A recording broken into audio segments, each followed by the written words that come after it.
right, it's 6 o'clock, so we'll go ahead and get started. First of all, thank you all for coming and taking time to hear what's going on with the Reading Police Department. Tonight is kind of a culmination of one of the recommendations of the Blueprint for Public Safety plan that I wrote for council in 2014 and develop it into a strategic plan. So we started that process as a command staff by researching probably 50 to 60 different strategic plans from throughout the country. We wanted a format that was easy to understand, short enough that people would read it, including our own employees, and actually set a direction of where we could go in measurable, attainable segments, but also set some philosophy for the Reading Police Department going forward. So we looked at a bunch. I didn't want a document that was 250 pages, that you got to the end of it and you didn't know what the hell it said. So I think we've accomplished that. We wrote the original, the command staff and I. Then we vetted it with the officers, the sergeants, the corporals. I also met with a business leader group that city manager and I meet with on a regular basis to get their input into the plan. And then at our last Neighborhood Watch meeting, Terry Morovic, who's my volunteer that runs Neighborhood Watch, he's sitting right over there, actually got 63 Neighborhood Watch captains in the room, which is a big task and a big improvement. So what I asked them to do is elect 7 or 8 of them to sit down with me and go through the strategic plan, because this plan actually has a twofold effect. It gives direction for the officers and the staff of the Reading Police Department, but it also explains to the public where the police department needs to go and where we think it needs to go.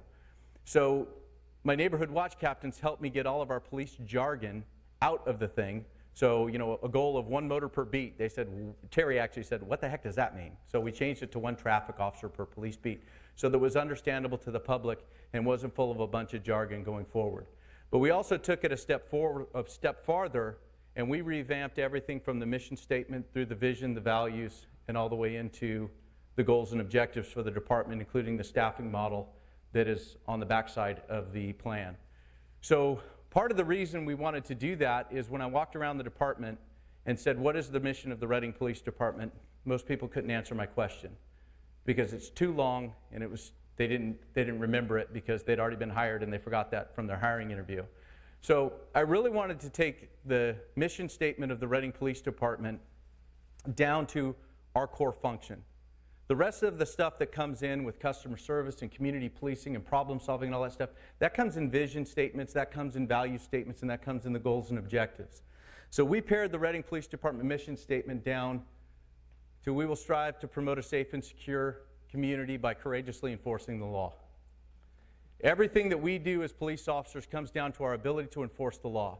When we go solve problems at places like the Reading Inn, we enforce the law. When we go to a house because of a domestic violence, we enforce the law. When we deal with the criminal element of our community, which is a big concern for the citizens of this community, we are enforcing the law. And I put that word in right there very carefully and on purpose because I wanted to acknowledge the bravery that our officers face on a daily basis doing their job. Yes, it's their job. Yes, they get a paycheck. But it takes a very special person to run to dangers while others are running away. And I have a lot of respect for the officers in our department, and that was there to highlight the bravery that it takes to do this job on a daily basis. So as of today, that is the mission statement of the Reading Police Department. The next was the vision. And this is rather long, so I'm not going to read it to you. We put the strategic plan online last Friday so that people could review it before they came. Hopefully some of you did. How many people in here have been to a town hall meeting or one of my public speaking engagements before? Okay, that's a lot of you. So you all know that Rob is very verbose and can talk forever. So I'm going to try to keep this presentation down to about 45 minutes because I understand that a Giants game starts at 7. So I'm going to try to be respectful of that. But we want to ensure that our citizens are safe and can go about their daily lives unhindered by our criminal element that we have in this community. We want to reduce the impact of crime and fear of crime. We fight 2 things in law enforcement: actual crime and the fear that it creates. And the fear that it creates is usually substantially higher than the actual crime rate itself. But that is what affects your quality of life. If you're afraid of crime and you can't go about your daily life, then that is a huge quality of life issue for you, and we want to be able to impact both of those. We want to respond to calls for service in an efficient manner, and when we get to our staffing level and the models that we've put together, I'm going to talk to you about response times. The blueprint for public safety measured police in terms of proactive time. But I think the best way to measure the service level of a police department is how long does it take for my guys to get to you to help you when you're in an emergency. And right now it's taking us too long. We will manage our fiscal capital resources. That really is about the responsibility of myself and my staff spending money wisely on needed equipment and needed training to maintain the police department and not frivolously spending money. In our last 2-year budget cycle, this police department returned almost $1 million to the general fund. So I think we've been successful at that, and we're going to continue to be. Right now, year to date, we're about $800,000 under budget. So we manage our resources and our money very, very carefully. Now, honestly, most of that comes from salary savings or unspent overtime or vacant positions that we're still trying to hire people for, but it's still a good savings that we return to the general fund. Our ability to communicate with the community is extremely, extremely important. That is the purpose of town hall meetings. That is the purpose of constantly pushing news to the media resources so that you know what's going on in your community. We want to greatly enhance that, and that's the last segment of the strategic plan, which is community outreach and social media, and how can we use those venues to better connect with our community. I am a traffic guy. I spent about 7 years of my career riding a motor, and I believe very safely, very much in the safety of our community through our driving habits. Right now, they're not good. Anybody that drives in Reading can tell you that. We did not meet a single one of our DUI parameters for injury, accidents, or accident fatalities from driving under the influence of alcohol last year for our OTS grant. Luckily, we still got the OTS grant. Our guys work very hard, but remember when I talked to this group, most of you have heard me talk, we talk about officers having the time to do the traffic stops instead of chasing calls for service. And that's what a lot of this is going to address tonight. Recruit, retain the best possible employees that we can. This is a huge challenge for us on the recruit side, not on the retain side. Reading Police Department is like a family. Once you join, you never leave. We don't lose our officers.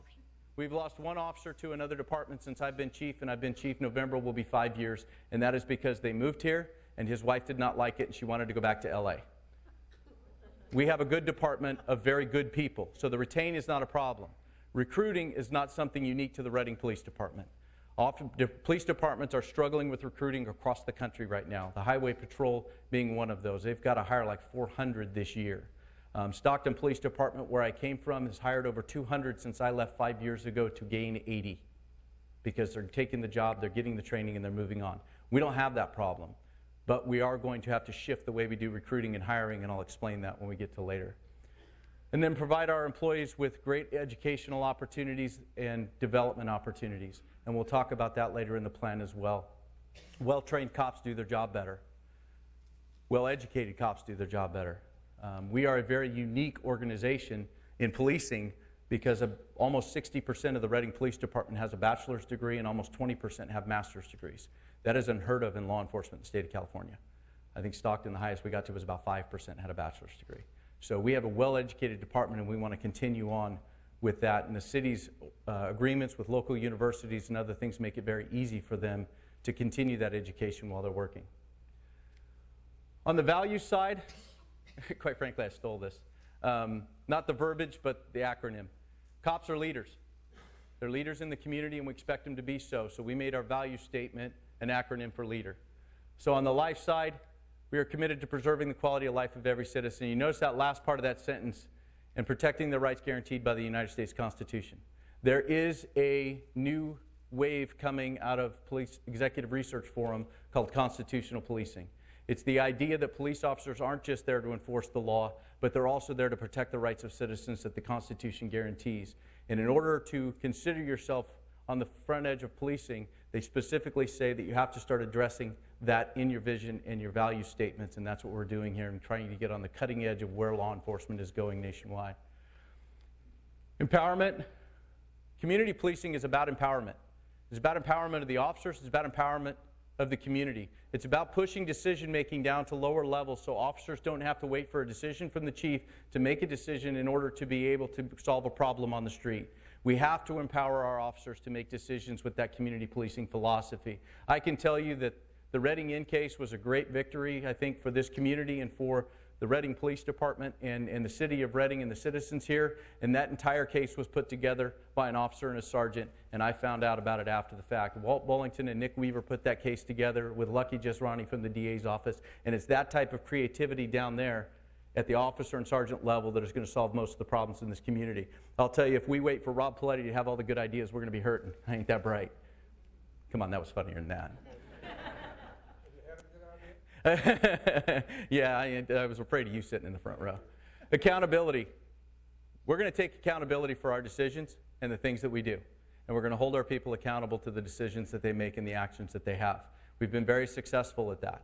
And unfortunately, it would be much easier for me as a chief to be able to share that information with you guys. Unfortunately, due to state law and Peace Officer Bill of Rights and other things, I can't tell you if there's a complaint and something's in the newspaper or on the news, here's what happens, here's what we found, here's what I did about it. I'm not allowed to. But I assure you that I hold my people accountable, and the discipline in this police department, because of the quality of people we have, makes my job very easy. Our dedication to service, we'll selflessly serve this community, and that goes a long way towards that courage that I talked about. It takes a lot of courage to go protect and lay your life on the line for somebody you've never met, despite what your paycheck says. We already covered education a little bit, but it's twofold. It's educating our officers, but it's also educating our community in forums like this about what's going on in our community. So we do town hall meetings and we cover crime stats. I've been very blunt with this community about what I think. I'm going to continue to be very blunt and very honest. You may not agree with me, but at least you'll know what I think. We can have a discussion about what the best way forward is, and sometimes the best solutions come from the greatest debate, and we can have those and have them openly and respectfully. And we will respect every person, good, bad, or ugly. I tell my officers all the time, we're going to treat everybody with the dignity and respect that every United States citizen deserves. Now, if you want to act like you don't deserve it, then we can accommodate that too, but they're going to make that determination themselves. You want to fight? We don't get paid to let people go. We get paid to put them in jail. And we're going to use the right amount of force to get them there. But we're going to show them respect and allow them to show that they can be respectful citizens before we do that. So this is split into 4 areas: equipment and technology, personnel and professional development, policing strategies, and then social media and community outreach. So I'm going to kind of give you a synopsis of each one. Most of the details are in there. We tried to keep the strategic plan short and simple. 18 pages with the staffing model. It's 20 pages with the executive summary. But it's issue, goal. 1 paragraph apiece. So we tried to make it readable for everybody. But we also want to highlight some of the critical equipment and technology needs that we have in the police department. Technology is difficult because it can bring great efficiency to police departments. You know, with new analytics and everything else, they've got predictive policing, intelligence-led policing. I can give you acronym after acronym of stuff that police departments are using, but it's $500,000 here, $750,000 there, $2 million there, and we just don't have the money. So technology is very difficult to keep up with, and you'll find when you get into technology, hardware has a 5 to 7 year lifespan, and then the manufacturers don't support it, and you have to replace it again like one of our systems. So as we look at the Reading Police Department strategic plan, how many of you all came, so I assume you have an interest. How many of you have actually read it yet? Good for you. Did you see a date on it? No, I can answer that. You didn't. We took the date off intentionally because originally we talked about a 5-year strategic plan. But if I put my new computer system into place next year, 4 years, that thing's going to hang on that strategic plan and we don't have a new goal in place. We're calling this a living document. Every year, on an annual basis, we are going to review it. I will report back to the community at these town hall meetings what we've accomplished, what the progress is, and if a goal has been accomplished, we will remove it and we will replace it with a new one.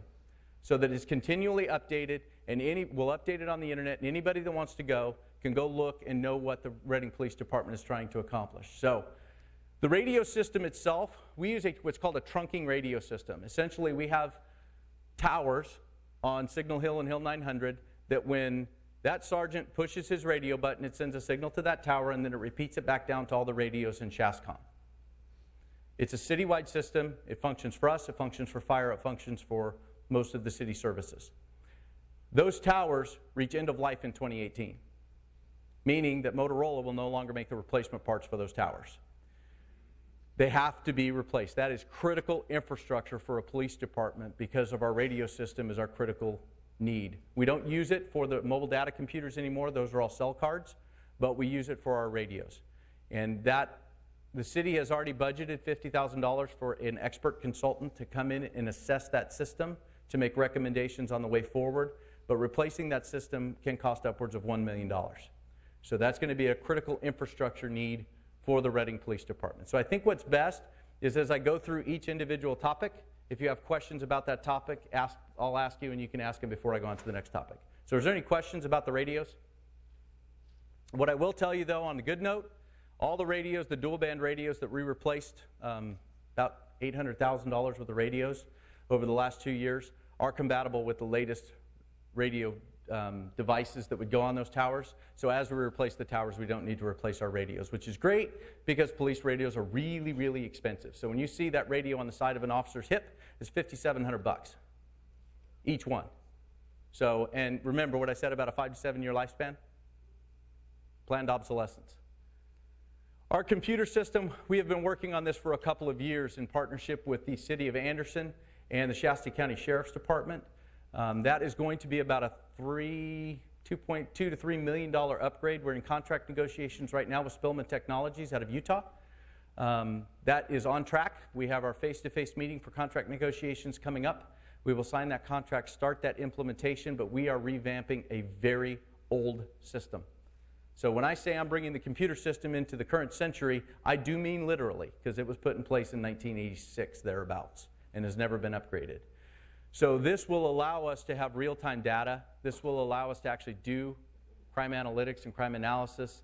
This will allow the public to have a public portal with good data where you can actually go in, select a crime type, select your neighborhood, and get maps of what's going on in your own neighborhoods, which we don't have faith in the data that we have now. This is Mike Murphy, my crime analyst, the guy that's live streaming this tonight on the Reading Police Facebook page, which is a new way we're trying to reach out for people that can't come necessarily to here, that can watch it at home on their computer. It takes him, when I do my town hall meetings, that end-of-year review and my mid-year review, it takes him weeks to write program code, pull data, verify the data manually, and be able to put that together. It should be done in 5 minutes. Literally, that's how far behind we are on the technology side. But we are on track. The funding is in place for that system already. And most of it has been paid for by the state based on current projections. That entire computer system upgrade, our share of it from the general fund will be around $100,000 for a $3.3 million countywide upgrade. So that's going to be huge. We've used a lot of state money to fund that. So are there any questions on the computers? What's the lifespan of that? That part of our maintenance fee that we have to pay every year includes the upgrades for the system. So as long as we're continuing to pay our maintenance fees, it will stay up to date. The hardware is where you get into the lifespans. The software is constantly being updated. What is going to, I'm going to skip down one to dictation software because it kind of links into that computer software. We started looking at dictation software a couple of years ago because our officers dictate their reports. So imagine Cal OSHA if I forced a police officer to write a report in his car where he sits here, turns this way, and then turns that way to type his report. I'd get eaten alive by OSHA. So the officers actually dictate the reports into a little recorder. The scan disc goes to records types the report, then it goes back to the officer reviews it, the officer corrects it, the officer approves it, then it goes to the sergeant reviews it, then it goes back to records, and records scans it into the system, and finally makes it available via PDF to the DA for prosecution. Right now, our records section is, I'll get to you in a second, Dick. Our record section is down 150 reports at any one time, 150 to 200 reports, because they just can't keep up. Their staffing is down about 30%. We started looking at dictation software, and the problem that we had with it is that you had to buy a license per officer, and it had to be specific to a machine. Well, our officers share the mobile data computers. So it became cost prohibitive to be able to buy a $400 license plus the maintenance and then get them a $2,300 Microsoft Surface that would work with our mobile data computer system so that they could do dictation software. The way that the company we're talking to now is doing it is you buy a central license, and it's done by login because you have to train the dictation software to the way you speak. So I have an officer from Poland. I have an officer from Laos, that's Laos. So they're not going to speak the same. So you have to read 1,000 words into it to train it, and as you use it, it gets better at your diction. So now it's based on your login. They are now, based on our suggestion, working with the company for our computer system to create an interface to where hopefully the officer will be, when he does his report and goes to the narrative, as he's dictating in his car, it's typing on his computer screen, which means that when he's done with his shift, the report will be done. And then our record staff really becomes quality control, making sure the check boxes are done and not sitting there typing reports all day. Yes, Dick? Will this system be integrated with the sheriff's department? Yes. Two city police departments? So his question is, will it be integrated? It is a county-wide system right now. So when I talk about the antiquated computer system of the Reading Police Department, it's the antiquated computer system of the Reading Police Department, ShastCom, Anderson PD, and the Shasta County Sheriff's Department.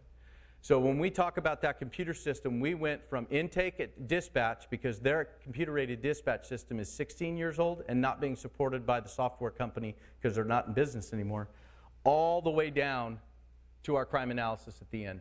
Mobile data computing, records management, crime analysis, the whole kit and caboodle, and we're doing it county-wide. So it really is a partnership between us, Anderson, and the Sheriff's Department. CHP is completely different. They're Shasta City Sheriff. Yeah, that's a contract city for the sheriff. But what'll be really nice too, since it'll all be integrated, when we run somebody in the system in the car right now, we get data. So now, then you have to look back and say, okay, what's your date of birth? What's your last address? And you got to confirm their identity if they don't have an ID somehow. Now they'll run the guy in the computer. It'll pop up with his latest booking photo, and they can look at the back seat and go, dude, that's not you. Let's start telling the truth. And then they can use our blue check, put their thumbprint on it, and get an ID back like that from the local database. So this is going to be a huge transformation based on the way we're doing policing now, based on the amount of information that the officers can get on the street. Yes, ma'am? 2017. September of 2017 is what we're projecting right now, because we have to we're not just installing software, we have to build the entire infrastructure of that system because ours is so old. So one of the glitches that we're worried about right now is the amount of fiber optic cable that's actually headed into ShastCom to run the whole system. So we're going step by step. I want it yesterday, but the more that I push them, then we're going to miss something, and we're not going to win. So we're going to spend I don't want to spend $3 million on something and have it not work. So I'd rather take our steps slowly and get there. Our vehicle fleet, when I became chief, we had 13 vehicles with over 130,000 miles. That's a lot of miles on a police car. Especially if it's a K9 car that has to stay running all the time. The odometer doesn't reflect the wear on the engine, because if you turn the engine off, there's no air conditioning, and 120 degrees, that's not real good for a dog. Based on support from council and extra funding that we've got over the last few years, we now have 5 vehicles that just passed 100,000 miles. We have 18 new Ford SUVs. Ideally, we need to replace, based on our research with the Crown Victoria, we need to replace about 25% of our vehicle fleet a year, which is about $650,000. We don't know what the Interceptor's lifespan is going to be, because it's a brand new vehicle, because they stopped making the Crown Victoria. So we switched to the SUVs.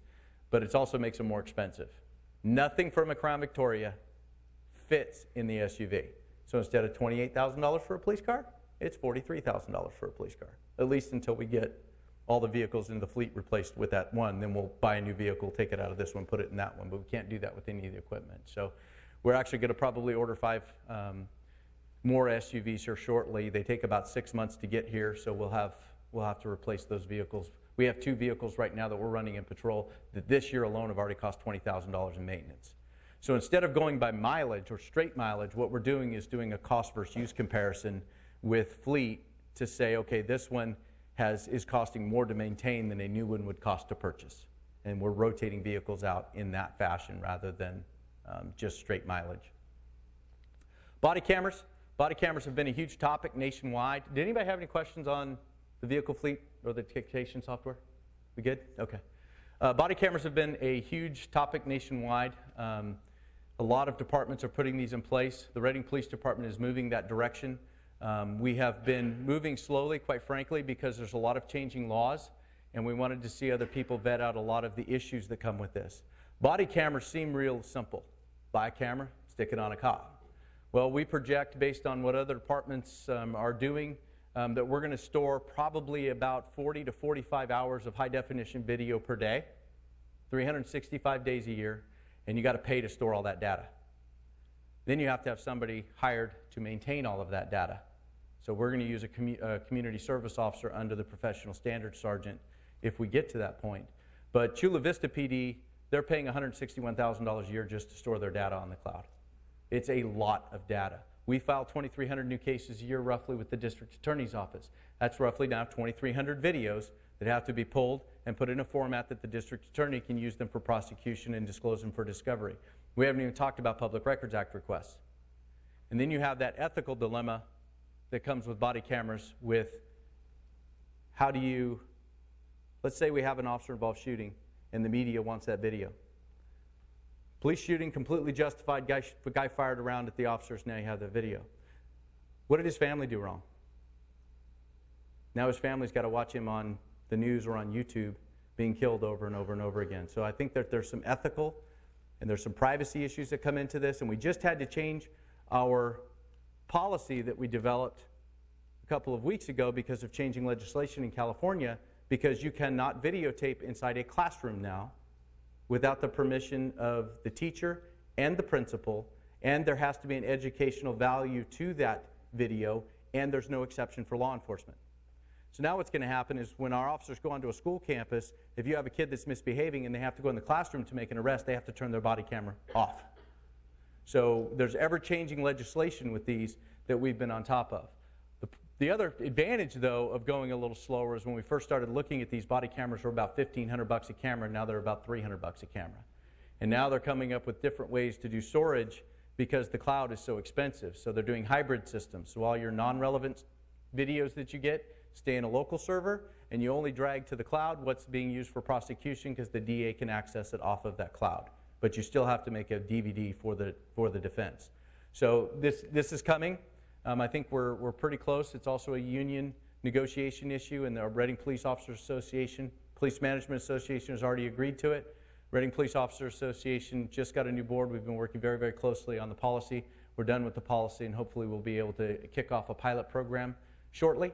We're going to get about 5 different vendors and try out the different cameras because they all have different functionality, video quality, help us decide which one we actually want to go to. Plus, they all have different access software. So some of the problems that they've seen with body cameras in Washington is that they've got so many Public Records Act requests that they can't keep up with the redaction. Sexual assault victims, domestic violence victims, children, juvenile suspects. You have to fuzz out all the faces. So there's difference in ways of using that software. So it's a lot more complex than people want to make it out to be, and I'm glad that we've learned a lot from agencies that went at the forefront and got it done before we wasted a lot of money. And I still think eventually some department's going to get sued over Public Records Act information or other things, and I'd rather them be the test subject than us because those lawsuits are going to cost big bucks. Any questions on the body cameras? Yes, ma'am. How long do you expect the pilot program to last, and how many officers might be involved? Probably about 6 months, and it depends on how many vendors I get. How many vendors and how many cameras. So we're going to have 1 camera per officer, or 1 officer per camera, I should say, and then every month we're going to cycle them. So they all get to try the different cameras because the functionality of the camera matters a lot. There is one camera system where it's just a swipe down of what would be like a lens cap, which is great because if you're under stress, it's real easy to turn on rather than trying to find some button. But that one doesn't constantly record. So there's pluses and minuses to each of them in video quality and other things. And the software is going to be a big one too. Yeah, Adam? What do you do, or how long do you hold the video? The video, there's no state law. And that's one of the things we've been struggling with. And the amount of time that you store the video obviously impacts the amount of data that you're storing. CHP stores it for 13 months because you have 1 year to file a state lawsuit. We don't get sued in state court. We get sued in federal court, which is 24 months. So our policy says we're going to sue it. We're going to save it for 25 months. Yes, ma'am.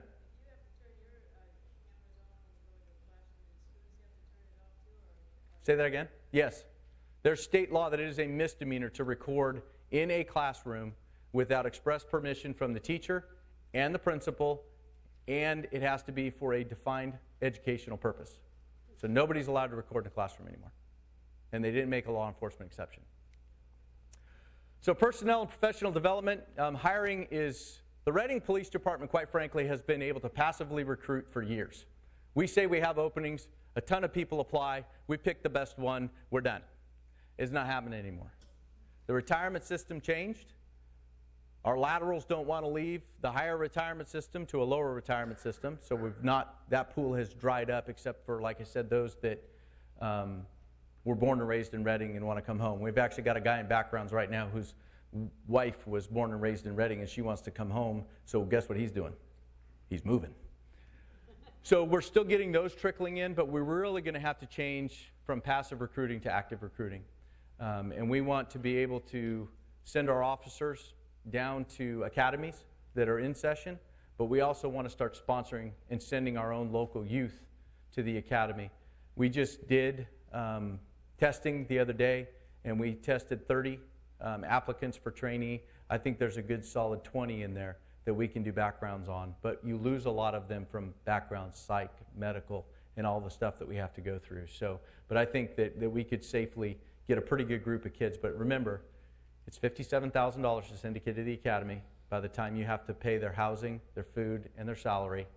And where a lateral, hire them off the street, about 6 weeks, they're on their own solo because they already know how to be a cop. They got to learn paperwork and orientation to the city. These guys are going to be 1 year from hire to solo because the academy is 6 months. They're rookies. They take longer in the FTO program because after they learn the books, they got to learn to be a cop. And realistically, they're not truly effective, knowledgeable police officers for probably 3 years after that. The average experience level in the Reading Police Department is over 15 years. That is going to significantly change when we start sending kids to the academy. We will have a less experienced police force. On the staffing side, that's a lot of the explanation of the response time. In 2008, prior to the recession, the Reading Police Department had about 85,000 calls for service, and their priority one emergency response time was 8 minutes. As of right now, it is 14 minutes and 53 seconds. Now, 15 minutes doesn't sound like that long of a time unless you're that person that's getting beat up or you're that person locked in their bathroom when the burglar's in the front of your house. We need to do better. But now we have less people than they had in 2008, and we have about 15,000 more calls is what we're projecting this year. We will handle about 100,000 calls for service this year. Right now we've got 48,500 and something so far in the first 6 months of the year. So really when you look at response time, this is a people business. It takes people to answer the call. And they're our most valuable asset that we can have, and I put that in the executive plan for that reason. Robots don't do policing. Drones don't do policing. Drones don't go answer your call. Technology only goes so far to create efficiency. People need to be on the street to answer those calls. And I don't know how to measure it. I don't know that anybody does. But how do you measure the deterrent factor of having an officer actually patrol your neighborhood? Right now it's not happening. They're going from one call to the next call to the next call. How do you measure that officer being able to do that traffic stop and write a ticket to get a 16-year-old to slow down and put on their seatbelt? And what's the effect if that 16-year-old gets in a crash? There are huge benefits to the enforcement that we do in having officers available on the street, not just from an emergency response standpoint, but from others. And we'll get to the staffing model and some proposals that I have. But, like Murray's going to point out, because he's going to yell at me in a minute, staffing takes money. I don't generate the money. What I'm going to tell you is that I don't determine the staffing of the Reading Police Department. Ultimately, you as voters do, and the City Council. And so I'm going to present to you what I think that the staffing of the Reading Police Department could be and what the effect of that staffing will be and how it will affect you as citizens. The rest is up for you to decide. Yes, ma'am. Is there any type of triage set up as far as calls for priority? Yes. Somebody called, how would We have about 8 priorities that we work under. Dispatchers set the priorities. Yes. So when they intake the call, we have priority 0 calls. That means somebody's dying now.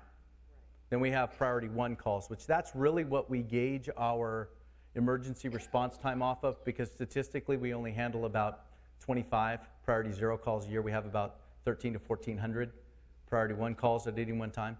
So it's much more significant database to be able to look at. Our priority 2, priority 3, priority 4 response time, misdemeanors, civil standbys, other things, those response times are horrible. is there, like for those response times, then is there any kind of way for the person who's calling? I mean, most people should understand, yeah, that's not as prioritized as someone Yeah. who's having an emergency, but sometimes for those people it seems like an emergency. Right. Every call is an emergency. So if you're, The dispatchers explain to them. so Right. back to say, you know, we're tied up, we can't, it will be X amount. Well, they don't. They try not to say we're going to be there in 20 minutes because in 21 minutes they're calling back. But they try to tell them, ma'am, it's very busy tonight. You have a lower priority call. Yes, we do that. Dispatch does that. But you know, there's also circumstances where people learn that if you say something that's not actually happening, you can get a higher priority and you get a cop. Well, you just took somebody away from somebody that's truly having an emergency. So we deal with those as well. But overall, the dispatchers do the prioritizing. However, the supervisors at the police department have the ability to change that priority as they sit and watch calls. Is call a non-emergent number. Would you be told that right away? Someone Yes. doesn't think so. They're calling 911. They think it's an emergency, but it's really, Yes. so they're given that information. Our dispatchers are very blunt, sometimes a little too much, but they're handling a lot of calls coming in, and they're handling them not just for us. SHASCOM is a consolidated dispatch, so it's us, the sheriff, Anderson, fire, and medical. Yes? How does red light cameras affect staffing? Well, I've got, for every red light camera, to have a guy sitting there 24 hours a day. So they reduce it. Red light cameras, though, don't issue tickets. Red light cameras gather evidence. My staff review the evidence and issue the citation. I think there is, yeah, but there's more of a safety benefit to having them. Collisions go down when people pay attention. And red light collisions are very dangerous because you may think you're sneaking through, but that other person's on a green and they're doing 35 miles an hour. We put cameras in place to improve traffic safety. And if you've ever been to an accident where somebody's running a red light and that car's hood ornament is buried in their driver's door, it's a hell of a crash. So we do the red light cameras for the traffic safety aspect, not necessarily a staffing aspect. Training has been cut significantly in the Reading Police Department just due to budget. When we get to the staffing model, I'll explain a little bit of embedded costs that I put into each officer position as part of the budget planning development that we did. But we are starting to do better.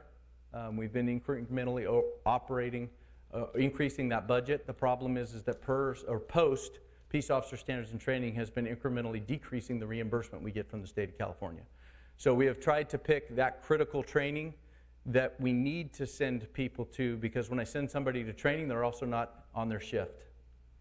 So there was just a grand jury report that talked about mental health training. Critical aspect, we need it. But they want us to do 40 hours. That's 4,000 hours of training for a department that has 50 people in patrol.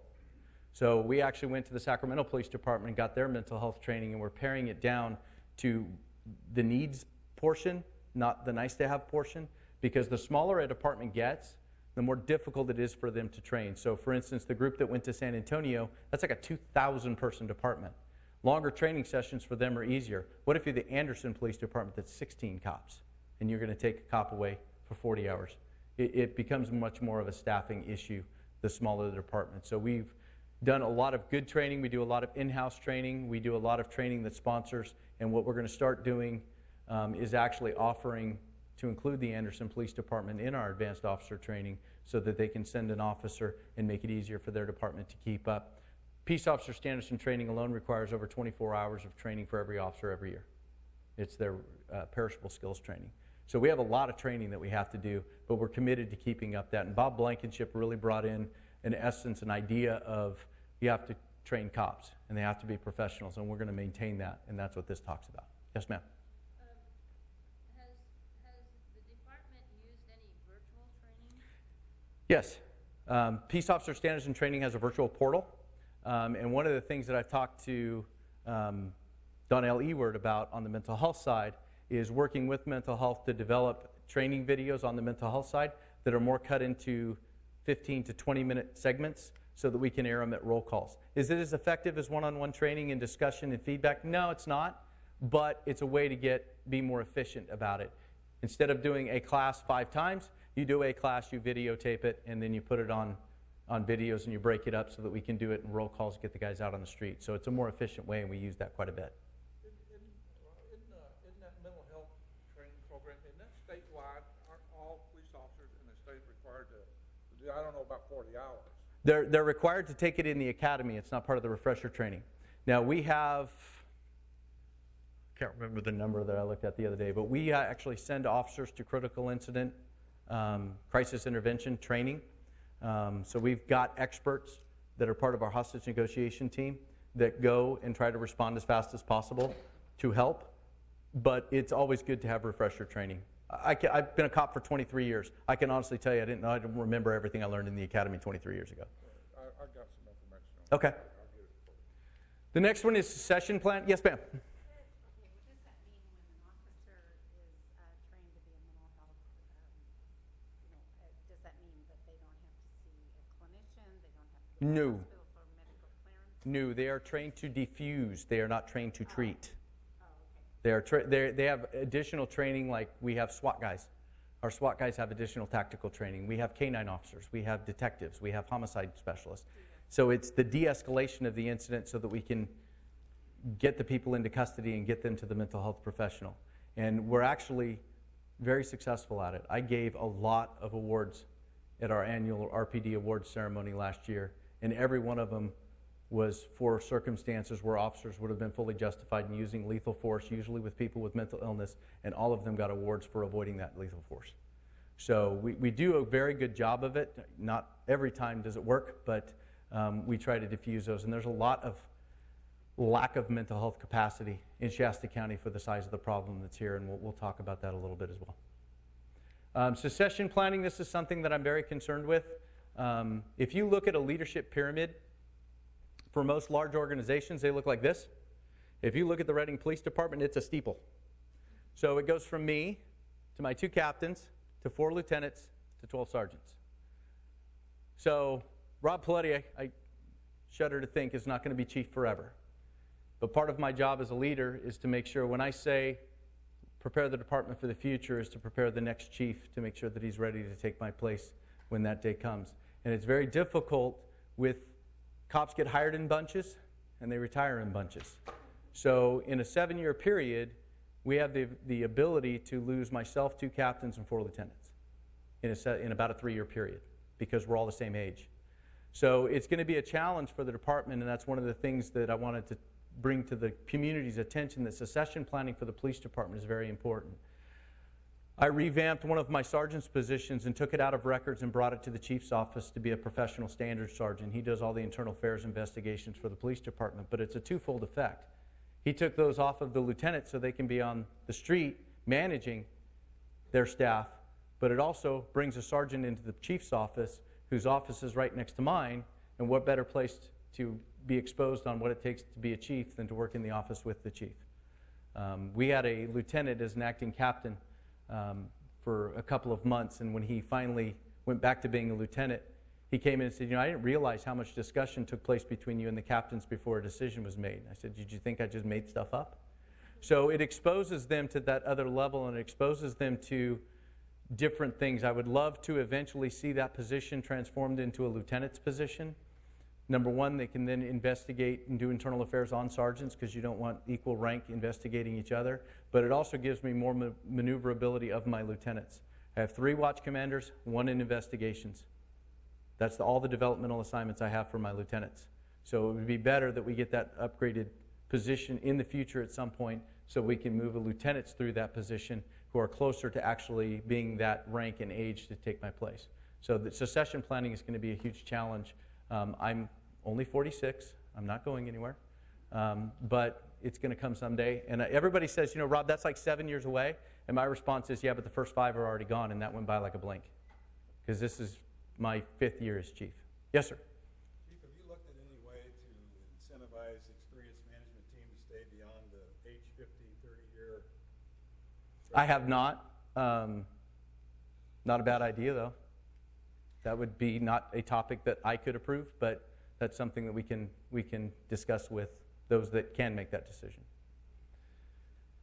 Professional organizations, I think that this is essential, and this is another thing that was really brought into the department by former chiefs that we really need to maintain.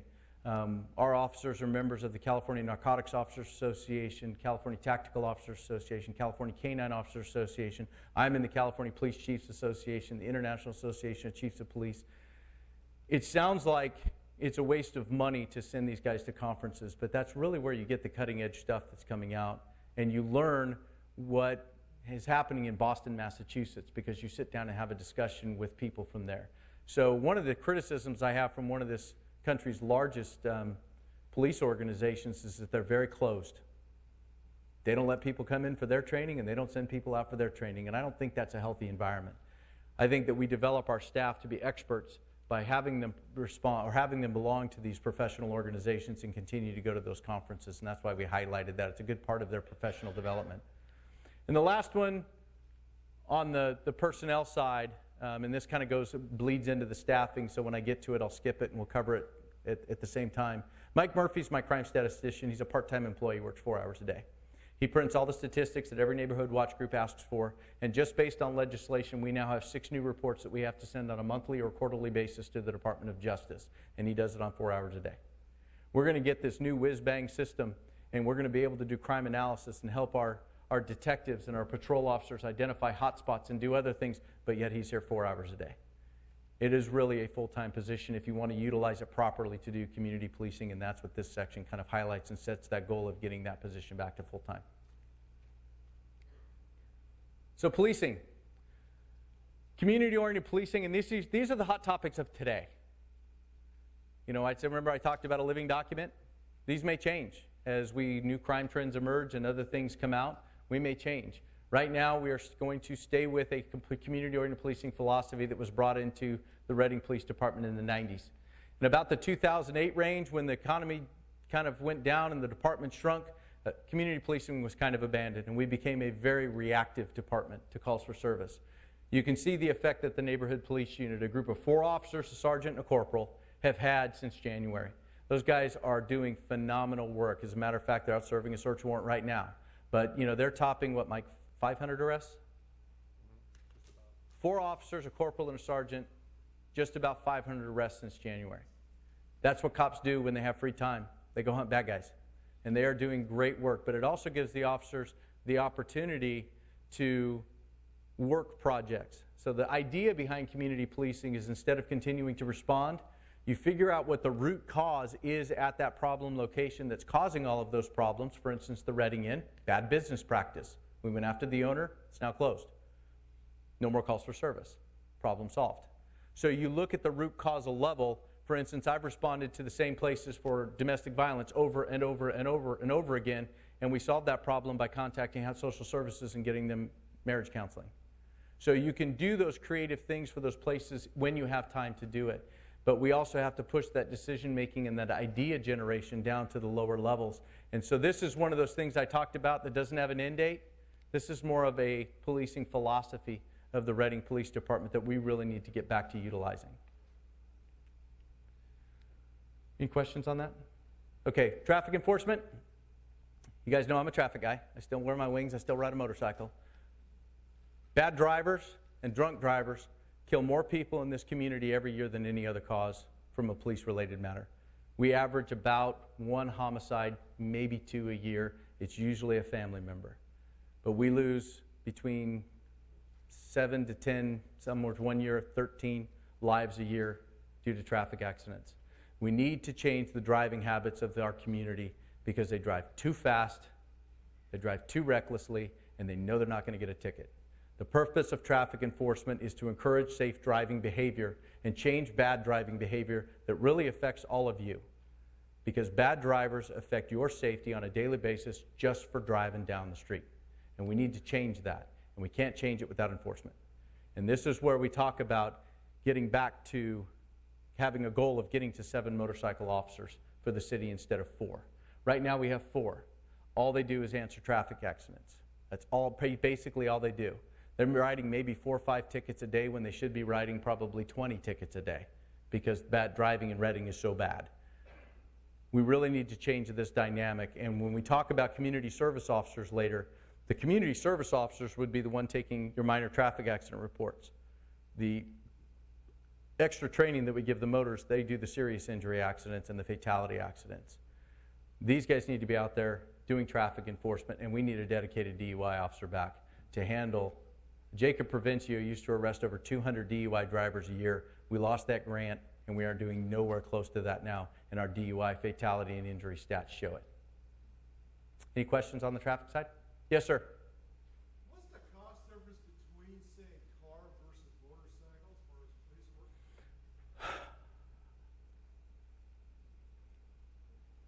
work? A motorcycle, a Harley Davidson, new, is about $26,000, $27,000 for an outfitted Harley Davidson. We keep them for 2 years. When the warranty runs out, we give them back to Harley Davidson, and they buy them back for about $22,000. So basically, I lease it for a couple of years, and all I got to do is change the oil and replace the brakes. And we give it back to Harley Davidson because they can sell it for more money than we can. A police interceptor costs $43,000. But motorcycles aren't necessarily effective for patrol policing because you can't transport. Patrol policing is very dangerous, and the car gives you cover. So there's reasons why, from a safety factor and a training factor, not everybody can ride a motorcycle the way the police officer does. It's a very tough school, and I'm proud that I was actually, or surprised actually, that I finished. So it is tough to ride a motorcycle the way that we require them to ride a motorcycle from a safety perspective. And so for patrol, it's best to have a car. But I want to increase the number of guys out doing traffic. Traffic officers use motorcycles because of the maneuverability of the motorcycle. So if I see a violation going that way, it's hard to turn around in a car, but I can do an 18-foot U-turn and go back and get that bad driver. So that's the functionality of the motorcycle. Does that kind of answer your question? Okay. Vice operations. This is something that I think is going to be, for those of you that aren't on the internet or don't know, will be very shocking if you don't pay attention. We have a prostitution problem in the city of Reading. There are several websites that advertise illicit massage, that advertise out and outright sex for hire. The problem is that we do not have the assets and the trained personnel to do vice operations. And so what we're proposing here is, with the addition of 2 additional detectives, that we would put with our gang detail, because these are also very much intertwined with gang activity, because what do you think the pimps are? The pimps are gangsters. So we want to put 2 more detectives with our gang detail and make a gang vice detail. Corporal Jacoby just wrote a grant so that we can get new equipment, because our quote-unquote wires that we use are still embedded in a pager. Anybody got a pager on? Yeah. Hard to go in and solicit for an illicit massage when you're wearing a pager. It's a little bit of a red flag. But really, it's also about changing the paradigm in which we look at prostitutes, because typically they've been looked at as criminals by law enforcement for many, many years. And quite frankly, some of them are. Not every prostitute is being trafficked. But we've made 2 sex trafficking cases in Reading in the last year. So we have an issue, and we don't have the equipment or the people to deal with it, and we need to start. And I will tell you, and I've said this over and over and over again at several venues, the easiest inlet for us to get into that, I don't want to call it an industry because that gives it legitimacy, into the prostitution arena, we'll call it that, is the girl. Because that's who you can type on the internet, and that's who's going to show up at the door. It's very difficult for us to focus on who I think we need to focus on, and that's the John. I don't necessarily want to focus on the supply, I want to focus on the demand. Because if I arrest a guy for soliciting for prostitution, I put his name in the paper, that's humiliating, and they're not going to want to do it anymore. And eventually what's going to happen, and I've told several groups, that eventually we're going to arrest somebody prominent for that. And I don't care. I will put them in the paper like I will everybody else. So if you do that and you add that factor, did my thing just turn off, Mike? Is it working? Okay, it's working. Technical guy. He was the video guy in school. You really have to, by focusing on that, you affect the demand. And if you don't have a demand because people are afraid that the Reading Police Department is going to catch them and put their face in the paper, hopefully you can affect the supply. And if you don't have a demand, people are not going to give the supply. But we also need to focus on the girls because they're the inlet to the pimp and the trafficker. But those are very, very difficult investigations to do because the girls don't talk. If they're being trafficked by a cartel, they have family members where they came from. But they also develop a little bit of a dependence on that pimp, kind of a Stockholm syndrome, if you would, where they actually feel dependent on and start to defend that pimp, and they won't talk. So very difficult cases. One that we did was a kidnap victim that escaped and ran to a neighbor that had the wherewithal to stand up to the pimp until the police, and she came to us. We actually had a third case that we took off a bus that wasn't our jurisdiction, and we referred back to that jurisdiction and got her the help she needed. But our guys are working this on a limited basis when they come up. Our detectives are getting more experienced at it, but we need the equipment and we need the bodies to be able to go do those investigations so we can deal with this, because it is in our community, and I will tell you that if you do a quick internet search, you can find it. Just make sure your spouse knows what you're doing. You don't want that on the internet history. Yes, ma'am? So, if I call the Reading Police Department today on the suspicion that a business is doing alleged massage, what is the reaction from the police department? I mean, we'll go, but me walking in like this, what do you think is going to happen? So we really need, we have a lot of experience in Shasta County doing narcotics investigations because, well, we grow pot and we've got a lot of meth and now heroin. We don't necessarily have a lot of people experienced at doing vice operations, and they are very different operations. So we're working with our allied agencies and our partners both at the federal and the local level so that we can get some officers down to places where they can get that training and experience. They're here.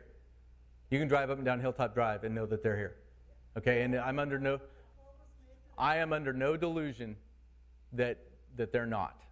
We just need the resources to be able to address it. I am very pro-police, as you probably know, Mm-hmm. and it hurts when I hear that girls younger than I've been doing massage in this town for 22 years.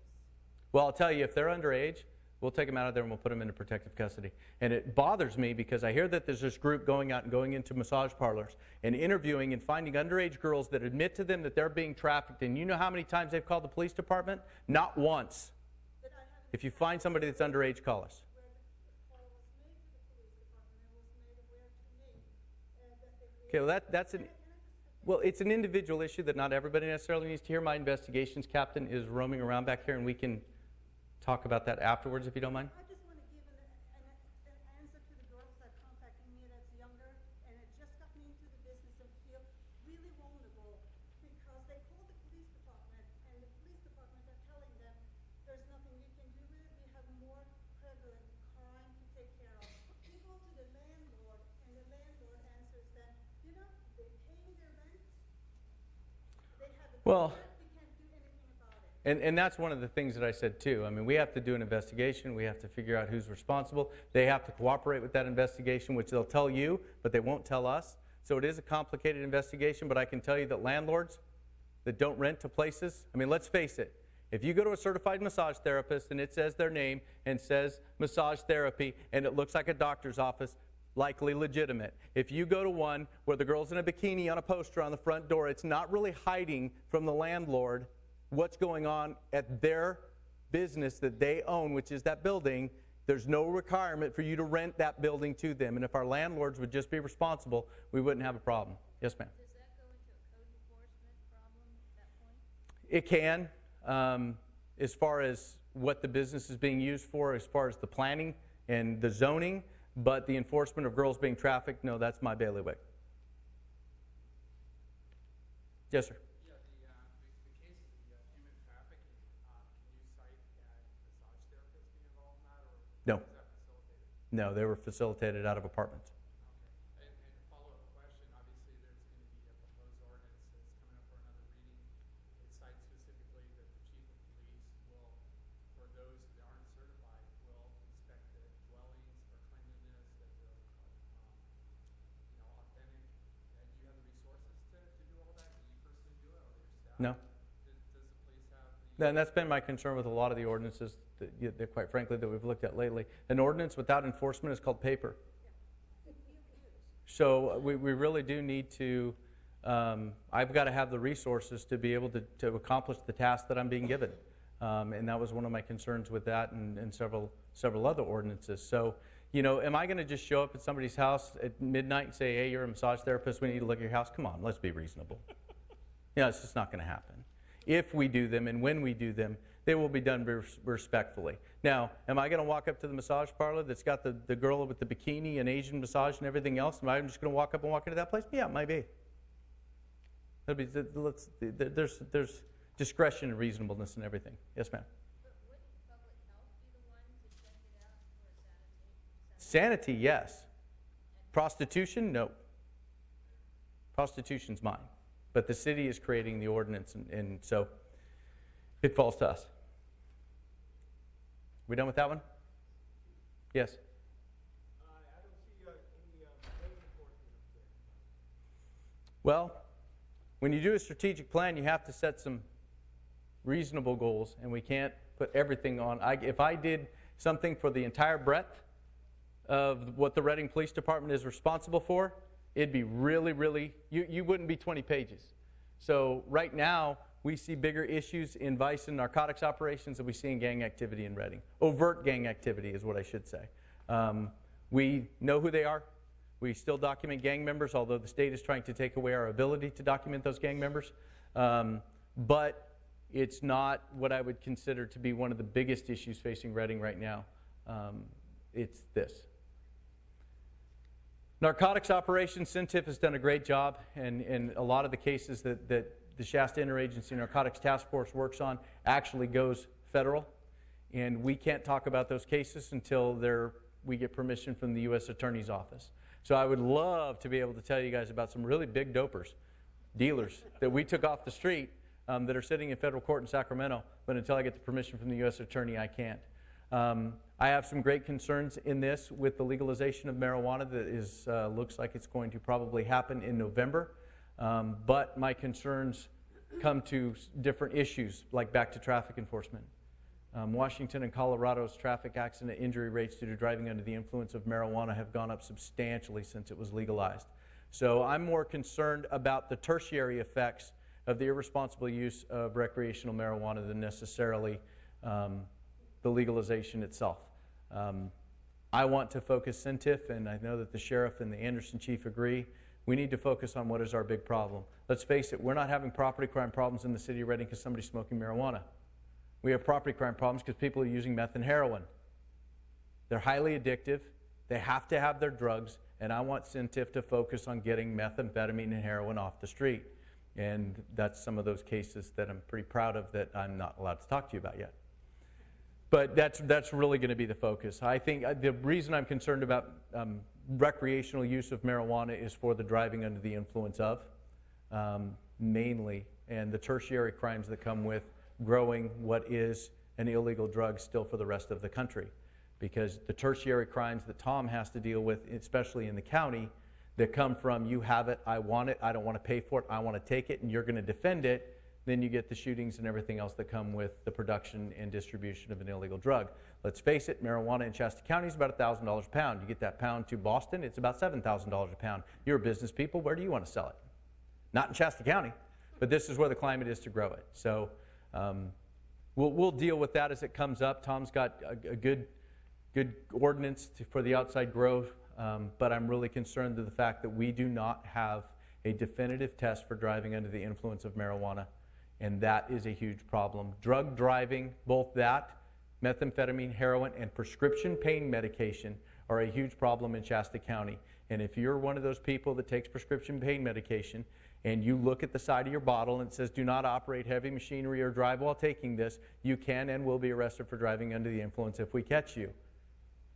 Just because a doctor gave you the prescription doesn't mean you can drive with it. So read your medication, know what its effects are on you, and if you do choose and marijuana goes legal and you're somebody that wants to use it, hey, have fun, I guess. Just don't drive your car, please. Homeless outreach and support. This is about getting an officer back to doing that full time. We were very successful 2 days a week with our consortium of us and the Good News Rescue Mission and County Mental Health going outreach to those that are actually out in the transient camps and engaging them with services and housing.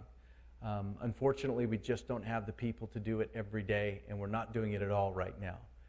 Mike Thomas has been very successful working with code enforcement on a part-time basis, a retired annuitant basis. He's no longer doing it, but we need that permanent coordination with the Good News Rescue Mission, with People of Progress. We have a lot of good people here trying to do a lot of good stuff, but we don't have a lot of coordination with the police department. That would be this officer's responsibility. This is a recommendation that was in the blueprint for public safety, but he recommended that it be a sergeant. I don't think it needs to be a sergeant. I think an officer would do it just fine, and we've proven that with what Mike Thomas is doing and what Teddy Snyder was doing. So it's actually a downgraded position from what the blueprint said, but I think that getting out every day and being able to say, what if I can get you help today, and having that resource to connect them with mental health or the VA, help them get a DD-214, but work with them on a more consistent basis, develop that rapport. I think it'd be money in the bank for this community. Any questions on that part? Crime analysis, this goes back to Mike. We talked about that. It's really about how we use crime analysis in developing our community policing strategies and our crime-solving strategies for the community. So getting him full-time, it reverts back to how well we can utilize him for things other than just doing PowerPoints for me and creating reports for the Department of Justice. On the community outreach and social media, we have a wonderful volunteer that does Neighborhood Watch, and that's Terry Moravec and her husband Richard. And Tom O'Mara over here does, he helps with the Neighborhood Watch, but Tom also works with victims of hate crimes because a lot of times those cases take a long time, and he stays connected with them so that there's a connection between that victim and the police department on a consistent basis. So we have great volunteers. But right now, at the last Neighborhood Watch meeting, we had 63 Neighborhood Watch captains. And Terry is down at the police department so much I'm going to start calling her Mom. So it really is a matter of getting our crime prevention CSO back that does Neighborhood Watch, but also transforming that position a little bit into being able to push crime prevention information out to the community through social media. We have the ability to use Facebook, Twitter, Instagram, I don't know all the stuff my kids are using these days, but everybody seems to use a different medium. And the more mediums that we can engage with information, the more people that we can get the information to. Not everybody is using traditional news sources anymore. Most people are getting their news from Facebook, which I've got to tell you sometimes is not accurate. So wait till you see a press release from the police department before you draw conclusions. But also, if you've become a friend of the Reading Police Department, when we post stuff, you'll see it, and you'll see it from us, which is very valuable considering we did a SWAT training at Shasta High School in the summer. When school was out of session, we had huge signs out in front of the school that said police training in progress, and parents, because of Facebook posts, were responding to Shasta High School because it was in lockdown and we had an active shooter and the school was out of session. So don't believe everything you read, but if you're a friend of the Reading Police Department, I guarantee you can read what we put on there. And that'll get you all your press releases and information that we're putting out that's critical. That's also where we post a lot of our information and get a lot of cases solved by saying, does anybody know who this guy is? And the community in total with 90,000 people, that's a lot of eyes out there. So we can communicate better by utilizing those better. But I want to push a lot of that crime prevention and public information out through that Neighborhood Watch CSO. But that position doesn't exist anymore. And we've got great volunteers that help us, but we need to do that on a full-time basis. The Reading Police Department has a tradition of partnerships in the community, and I can run you down a list from One Safe Place to the Good News Rescue Mission to sitting on boards for both hospitals to the list is long and extensive. But there are organizations that we necessarily don't coordinate with as much, and we can always do better. So we put this goal up there just to remind ourselves that we need to continue to strive to make community connections with other organizations that come about that may not be our responsibility. So, for instance, a drug recovery center, I'm not probation. I arrest them for the drugs. I don't do the rehabilitation part, that's probation. But getting information from them can still be helpful, so we probably need to partner with them a little bit more than we are now. Embracing new outreach methods, that's kind of what I talked about. There's so much stuff coming out on social media. We need to do better at engaging the people with a lot of different venues. Right now we're on Facebook. We just started using nextdoor.com. They're still a little frustrating because they don't comply with the Public Records Act, so we've got workarounds for that. But we need to be able to push it out on as many different venues as possible, and but we need somebody that's going to manage that push. And right now we just don't have that person, but we want to get there. So the next part of the strategic plan, does anybody have any questions on that whole section? It's kind of simple. Okay, so the next part is, what I tried to do is tell the community if there was an increase to the Reading Police Department budget, and we kind of followed what the blueprint did with tiers. They had $5 million tiers. I did $2.5 million tiers from $2.5 to $10 million. So really, a $2.5 million budget increase would get us 10 full-time CSOs. Community service officers, so think about community service officers as the customer service side and the officers as the enforcement and the emergency response side. CSOs take every call that doesn't take somebody with a gun to do. So if there's no suspect present, CSO can take that report. So cold burglaries, cold vehicle thefts, cold vehicle recoveries, a lot of the report calls that are tying up our police officers' time are handled by CSOs, which frees up the officers to go chase bad guys. So when we talk about the blueprint and we talk about proactive time, these guys, even though they're not police officers, create a lot of proactive time, and quite frankly, they're less expensive. So we actually want to put 8 of those in patrol under this tier. 1, we want to train to be a code enforcement officer. Code enforcement is actually in planning. We want to bring a code enforcement trained person to embed with the neighborhood police unit. So when they're going into hotels and other houses and bad places, they can deal with a code enforcement and law enforcement. And that'll be an employee of the police department in our direction. And then we want that crime prevention CSO back. That's that 10 CSOs that are in tier 1. On the officer side, it's 8 additional sworn officers. These guys are more expensive. They cost more to train. We want to put 3 investigators in property crimes. Right now, I have 1 property crime detective. Now, he's solved over 50 cases this year, but imagine if I had 4. How many we'd be able to solve? We have cases that are sitting there waiting for him to look at. Now, the consultant, this is where him and I have a philosophy difference. He said you don't invest investigators in property crime because the solve rate is low. Well, I'm not ready to claim surrender. So I want to put people back into doing property crime so we can start holding people accountable for thieving from you to support their drug habits. 1 officer dedicated to homeless outreach. We talked about that position. 4 officers that are on the neighborhood police unit. Remember that those are temporarily funded out of the reserve through July of 2017. No increase in funding. The neighborhood police unit goes away unless council votes to dedicate more money to that. This plan would actually account for them in that $2.5 million. Revert the crime statistician back to full-time and add another police records technician, because as we're adding staff, we're adding paperwork. You have to have the infrastructure behind the officer on the street because they do all the paperwork and the back work that equates to the filing of the reports that you guys need. Tier 2, this actually is everything in Tier 1 plus what I'm going to describe now.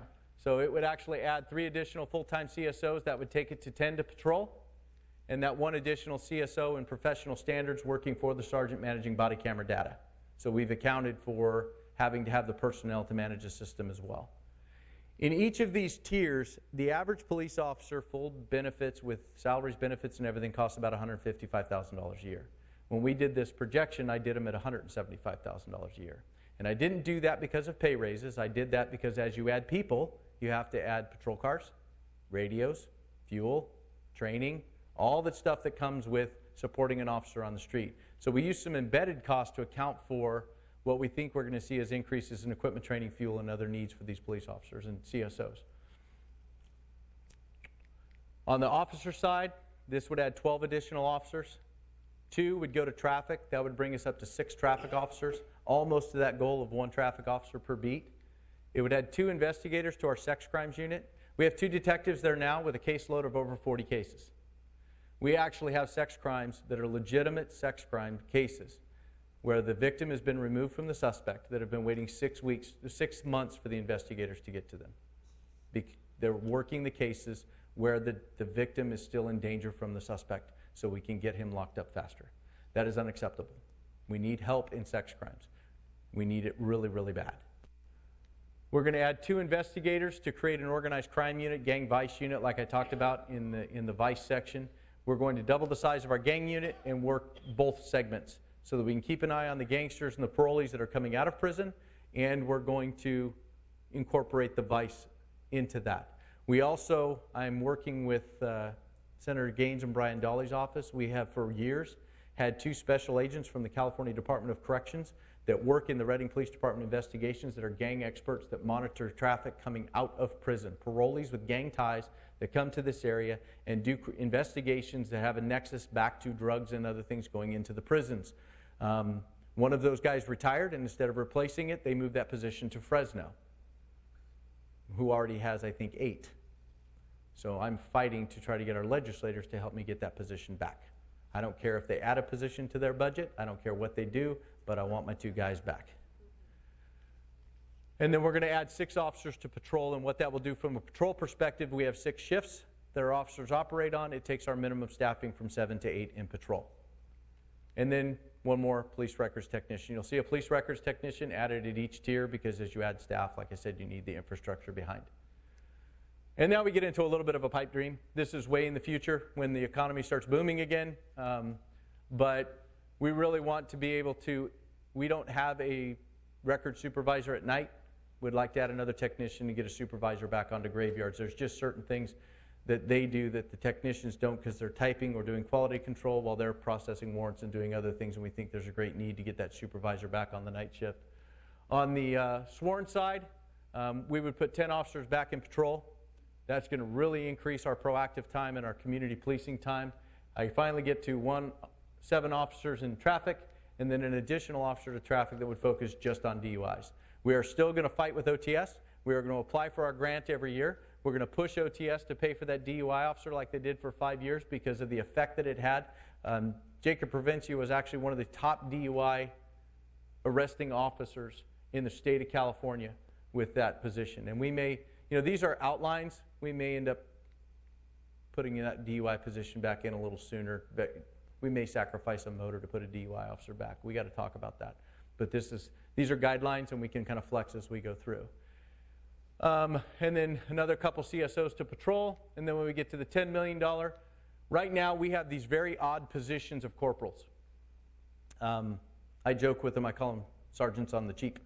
But it's a very odd position for the Reading Police Department because once you become a corporal, you are in patrol. And that's it. What if you never make it past corporal? You're stuck in patrol for the rest of your career with no career progression ever, which limits our young officers from wanting to test for corporal because if they become a corporal and they never make it to sergeant, they don't get to go to investigations, they don't get to go to traffic, they have no forward mobility. It's really about keeping 2 supervisors, full-time trained supervisors on a shift, but using 1 to still cover a beat. We would have enough officers where we would need 2 supervisors, 1 on either side of the river. Think about this in terms of supervising officers and CSOs, and when you combine those 2 together, that's a lot of people, and we're going above that 1 to 7, 1 to 8 ratio. So this money would be about converting the corporals' positions and transferring them and making them sergeants' positions, which costs about $250,000 a year for the 6 of them. Add 2 sergeants back to patrol. Our swing shift on the weekends has no supervisors. They're in the NPU. So this would add those 2 supervisors back to that swing shift on the weekends so we have a permanent regular. Right now, they're covered by the day shift and the graveyard guys. It would put us better supervision ratio. Adding 10 additional officers would put 6 more in patrol. Remember, this seems like I keep saying a lot of people to patrol, but remember the city of Reading encompasses 60 square miles. The city of San Francisco, I think, is like 46. We cover a lot of geography. And you want to see people patrolling the river trails? Well, we have 60 square miles that we cover and over 23 miles of linear miles of river trail. That's a lot of ground that we have to cover, and right now we're doing it with 7 cops per shift. So it really is a matter of getting assets to be able to do the things that we need to do. Right now, it's not a matter of I want to go do that. It's a matter of if I go do that, I got to stop doing this, and we need to get past that. And then lastly is that I want to create a second NPU team. I think that would be ideal so that we can operate 7 days a week. And you have 1 team on the weekends, 1 team during the weekdays, and they're constantly working. So the bad guys don't know when they are. They flux their days off just to confuse the bad guys. But it'd be great to have 2 proactive teams out dealing with bad guys in this community. And then, converting that professional standard sergeant to lieutenant that I talked about before. But that's well down the road when our staffing level gets up to more like about 140, and right now we're at 98. But I wanted the strategic plan to stretch out into the future. And like I said, we can adjust these as we go through based on what the need is at the time and who we need to have where. I would love to have a permanent bike patrol. And those would be people coming out of that patrol segment. So, with that, I'm done. I went 20 minutes longer than I promised the guy, but he left to go watch the Giants game, so I'm good. Yes, ma'am. With the two new initiatives on the ballot to increase revenue, are those going to be required to do tier 1, 2, 3, or 4? The implementation team action plan is embedded in that staffing model. So the implementation team action plan, or the recommendation of the implementation team, gives the police department tier 1 and 2. Those are the two new measures. Right. So if those pass, you can do tier 1 and 2. Oh, what she asked, I'm sorry, I'll repeat. But what she asked is what the measures that are on the ballot, what would they pay for of what I just proposed? For the Reading Police Department, what's proposed is tier 1 and 2. So we would go from 98 sworn to 118 sworn. We'd go from 4 CSOs to 17 CSOs. It's $5 million to the Reading Police Department.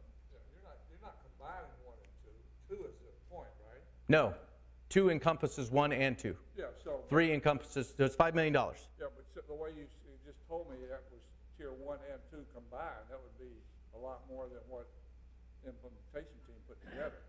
What the implementation team put together is right there. Yeah, tier 2. It's tier 1 and 2, because tier 1 builds on tier 2. It's a combined thing. That's 13 CSOs and 20 police officers. Cool. Yes, ma'am. I have a question going back to the cameras in the classroom. Does that apply to students also? Because you know students Yes. have cell phones. And It is the education code. okay, so if a student pulls out a cell phone and records a crime, it can't be used. Technically, they are in violation of a misdemeanor, yes. Yes, ma'am.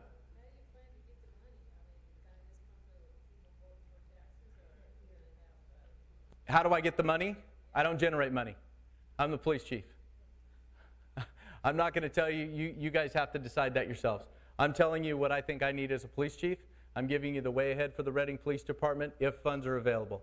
If you guys decide to vote for that, that's up to you. If not, this is going to wait for organic growth, and the city council would have to decide that. That's not my job. It's my job to tell you where I think we need to go.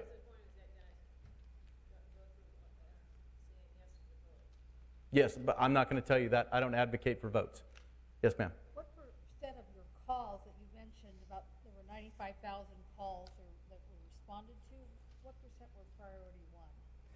I don't have that data with me tonight. If you come to the mid-year review, we break all that down point by point by point by point. And I will do that probably, we hit the mid-year point in June. It usually takes Mike about 4 weeks to be able to put all of that together. So I would say probably August, we'll do that mid-year review and we'll break everything down for you. But if you go back to the Reading Police website, to the resources and crime stats that are on our website, last year's PowerPoint is there. I don't want to quote it because I can't remember quite back that far. Yes, Dick? What would be the benefit of getting this to the community of getting you $5 million more dollars? As an example, with the 14-minute call-out response time, what would that go down to? Realistically, I think I can get that down to less than 10 minutes. I don't think we'll get back to the 8 that they had in 2008 because we're handling a lot more calls for service. But realistically, I think we can get about a 25% decrease is my estimation. And what other things like that would we as the community see as a benefit? Well, the CSOs alone on the priority 2, priority 3 calls, right now people are waiting 2-3 hours to see a cop if they get to see one. Because remember, every priority 1 call that comes in goes on top of, I'll get to you in just a minute, sir. I don't want your fingers to go blue. Every priority 1 call goes on top of a priority 2 or 3. So if you're that priority 2 and priority 1s keep coming in, you just keep getting bumped down the line. And until all the priority 1s are happening, you're not going to see a cop. And quite frankly, we use online reporting and other things to try to mitigate that so people don't have to wait. They can file their report. Quite frankly, I hate online reporting. I think it's a necessary evil. When you're a victim of a crime in my community and you call the police, I think you should see a member of my police department. And right now, we just can't keep up to make that happen. So that's what I'm trying to get to, is to improve the level of service to this community that I think is the police chief that it deserves. And I think you deserve better than what you're getting right now. We do the best we can with what we have, but I think you deserve better. Yes, sir? Does all that work without increasing jail space? It's working in Anderson. Anderson added 3 cops. They're the only city in the county or the jurisdiction of Shasta County that had a decrease in crime rate. And all he did was add 3 cops, and they used the same jail. But if you look at that plan accounts for jail bed space. That plan actually accounts for up to 256 jail beds over a 5-year period. It also accounts for mental health increases, fire department to 3 guys per engine, and another $375,000 added to the seed money for a sobering center, which I think we desperately need. I am a big advocate for a sobering center. I know some people don't agree with me, but when you have people that we arrested almost, I think it's 879, something like that, and I'm going off my old brain.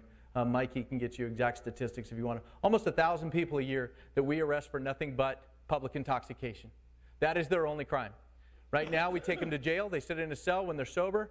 Tom sends them out the back door, getting ready for the next one. I think that they should be able to sleep that off and get engaged in drug treatment programs before they exit. I've been talking a lot with Donnell Ebert from Shasta Health and Human Services, I'll get to you in a minute, about the need for the funding on the backside of the sobering center and how that's going to work. Because if we just cycle through, let them sleep, and send them out the door again, we're doing no better than we're doing now. If that person at exit that's engaged with that drug treatment program says, yes, I'm ready today, and we don't have a van that we can put them in and take them directly and connect them to a drug treatment program because they've made the decision then, I think we're doing a disservice. And Donnell thinks he has a funding source through Medi-Cal Drug that would be able to do just that. Yes? Is public drunk, is that a felony? No. Okay, then somewhere, statistics, my number's wrong, there was 2,900 felony arrests by the Reading Police Department last year. Mm-hmm. Is that, I think those are your numbers. I've got some. I don't know. If I was doing my crime stat meeting, I'd pop up a chart for you, but I don't have the chart with me.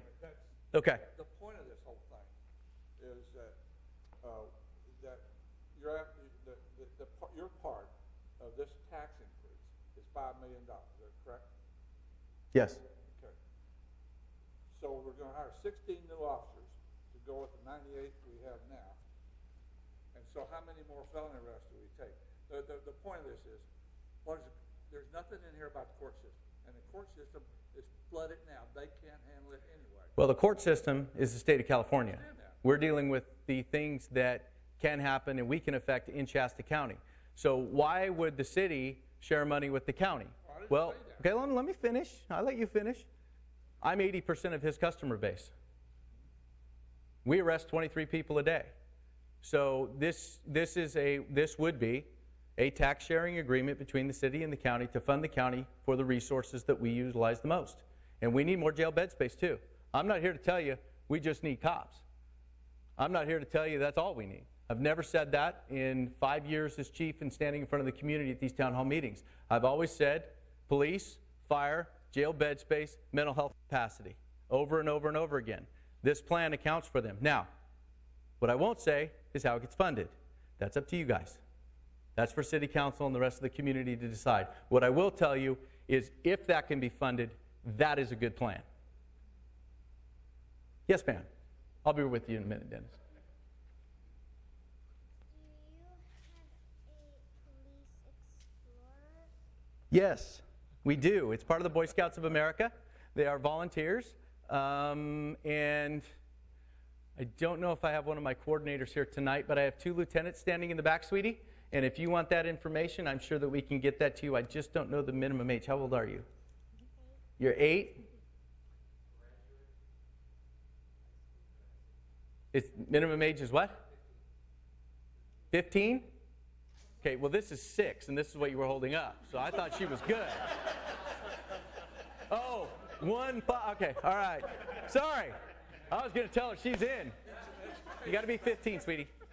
But yes, we do have an Explorer program. They're a great group of kids. They do a lot of volunteering in the community. That's one of those volunteer bases that we get as our Explorers. They do a lot of traffic control of Cool April Nights and other events and the rodeo and everything else. And they're just a really good group of kids, and we'd love to have you in 7 years.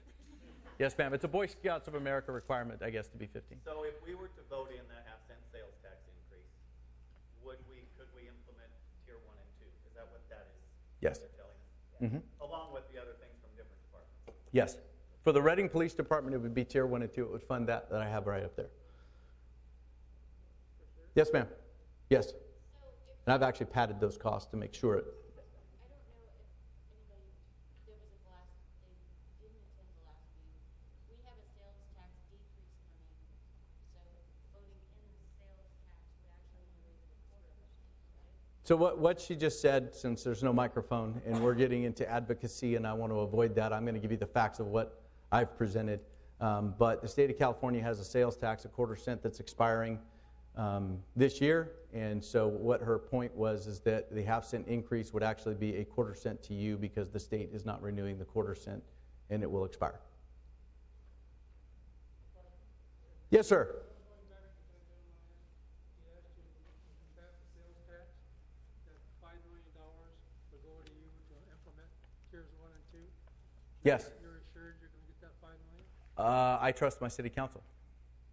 So you're not assured? I'm assured, because if I don't, I'll be screaming to all of you. When do you think they're going to get the proposition written?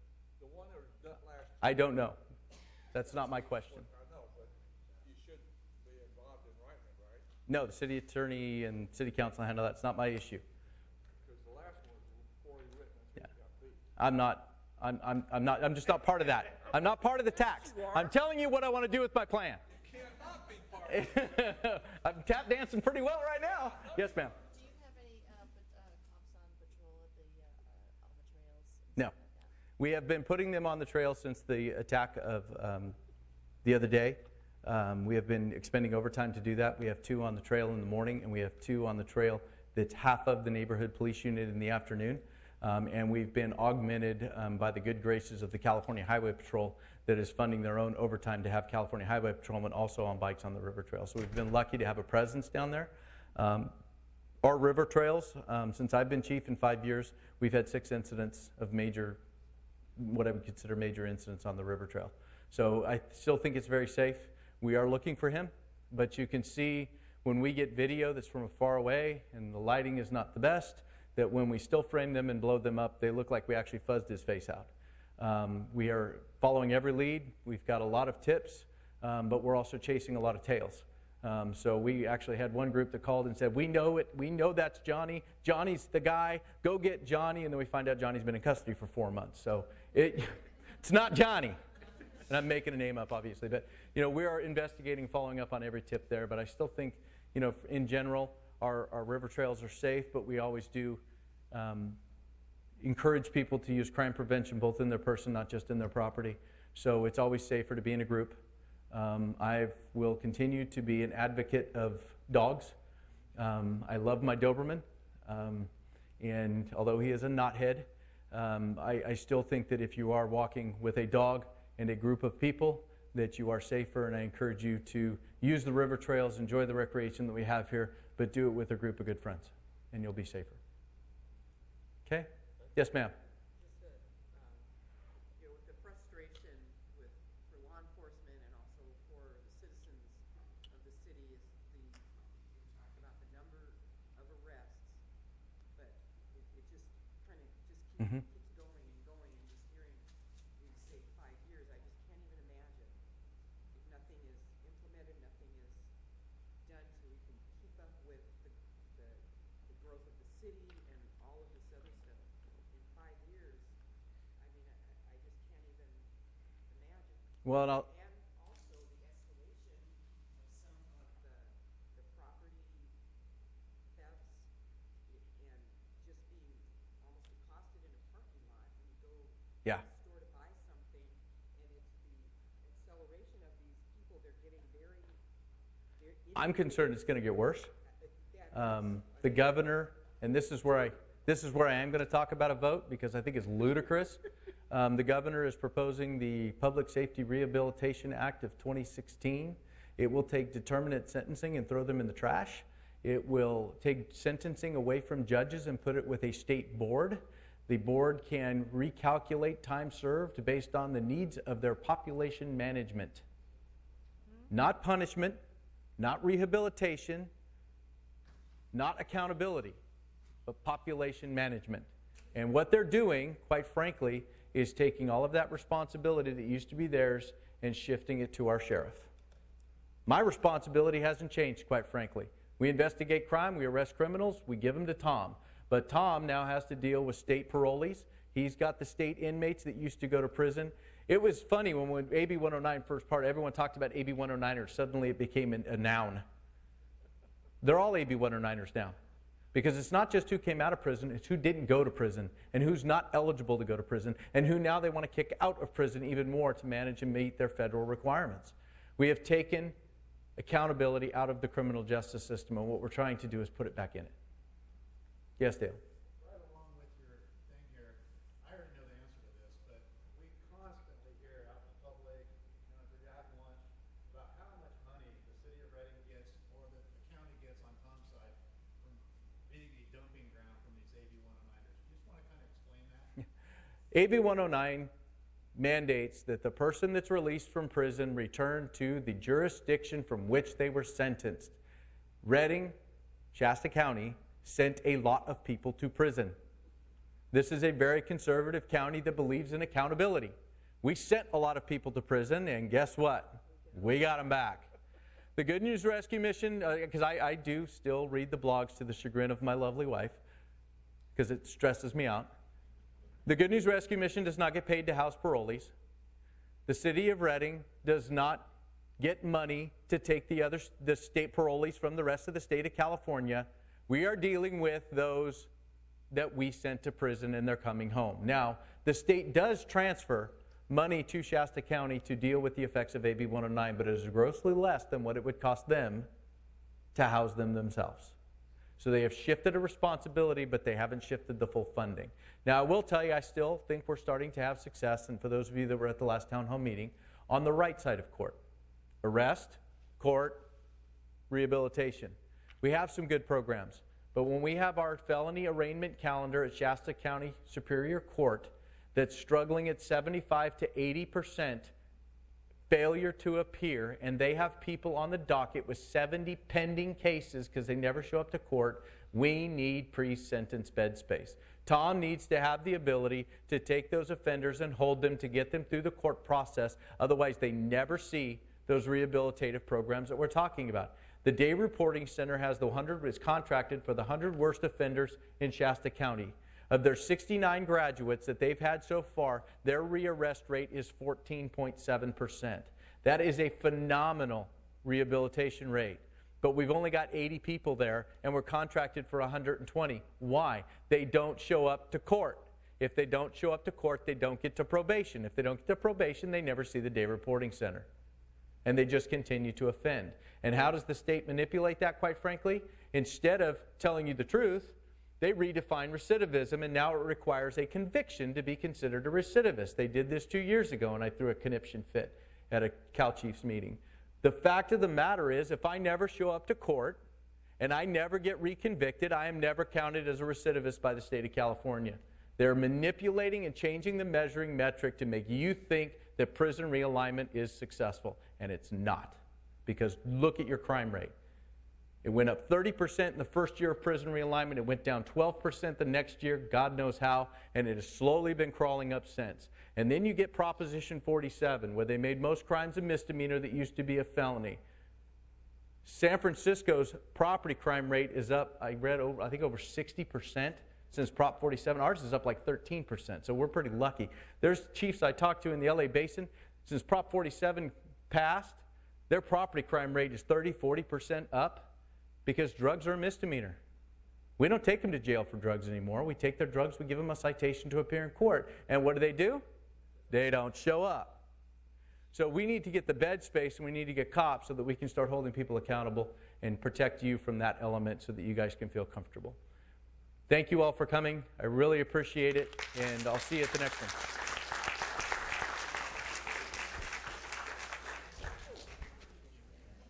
Now I got to unwire myself.